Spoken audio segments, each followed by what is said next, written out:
y bienvenidos a Espiando la Historia. Mi nombre es Lourdes de Santos y te doy la bienvenida al canal.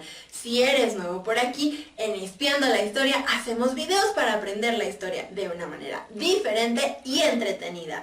El día de hoy vamos a hablar de uno de mis temas favoritos, que es el Porfiriato.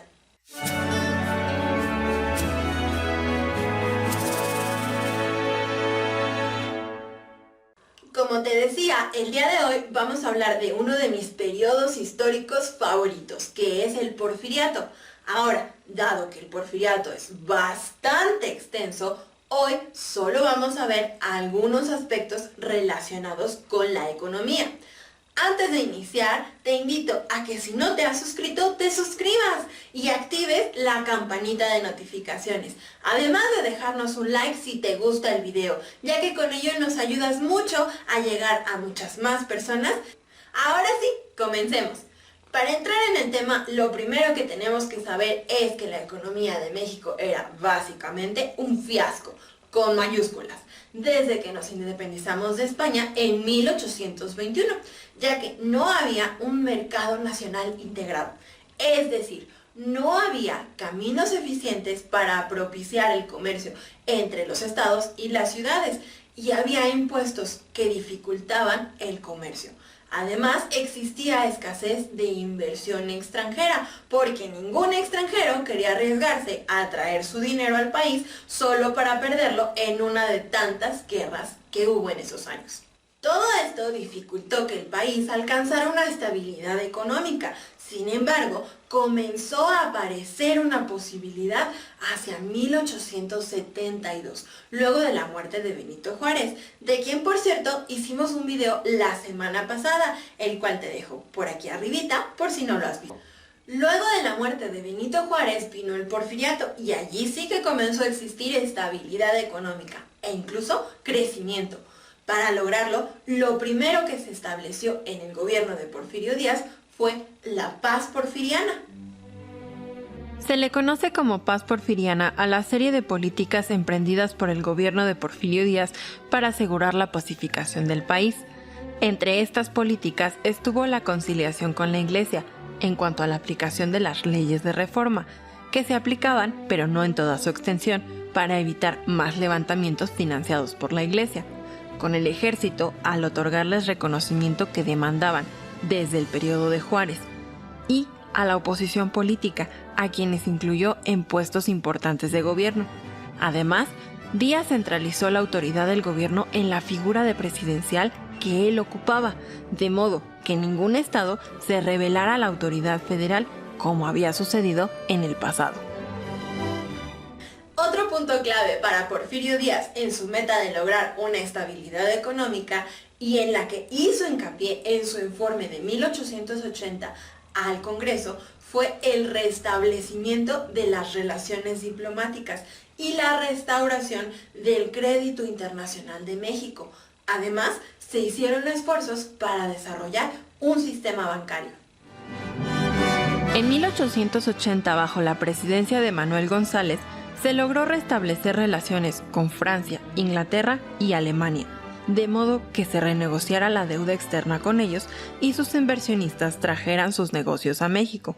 Además, se establecieron el Código de Comercio, el Banco de Londres y México y el Banco Nacional de México, Banamex, los cuales serían fundamentales en los proyectos económicos del gobierno, entre ellos la construcción de la red ferroviaria.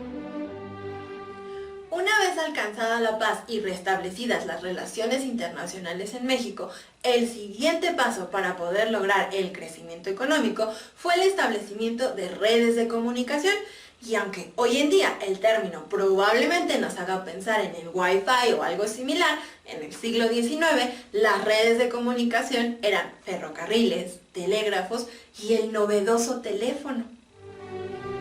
Para 1876 las comunicaciones en México eran sumamente ineficientes, pues de los 8.700 kilómetros de caminos, solo en la mitad se podía transitar con carretas.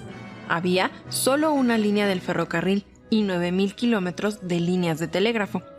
Durante el Porfiriato, todo ello cambió, pues con la inversión norteamericana e inglesa, la red de ferrocarriles creció de modo que en 1910 había 20.000 kilómetros de ferrocarril y el telégrafo que conectaba prácticamente a todo el país.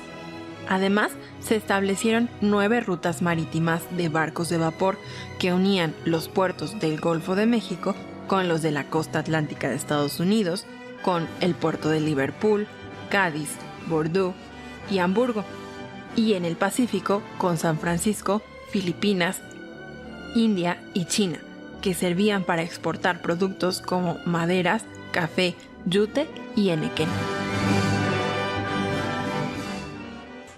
Dado que gran parte de las empresas que construyeron el ferrocarril en México eran norteamericanas, había que tomar medidas.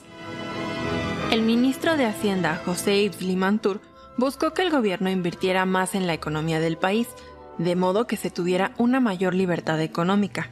Para esto se negociaron préstamos que permitieran la adquisición mayoritaria de la red ferroviaria, a través de la formación de Ferrocarriles Nacionales de México en 1907.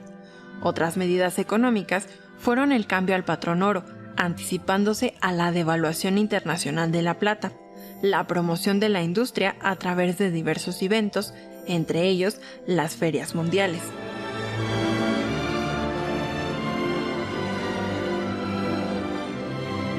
Las medidas económicas del Porfiriato propiciaron por primera vez en 1896 que el país tuviera un superávit, es decir, que ganaba más dinero del que gastaba, y continuaría teniéndolos hasta el final del Porfiriato en 1910, cuando la deuda externa representaba menos del 5% del presupuesto del gobierno, a pesar de la crisis internacional de 1907 que inició en Estados Unidos.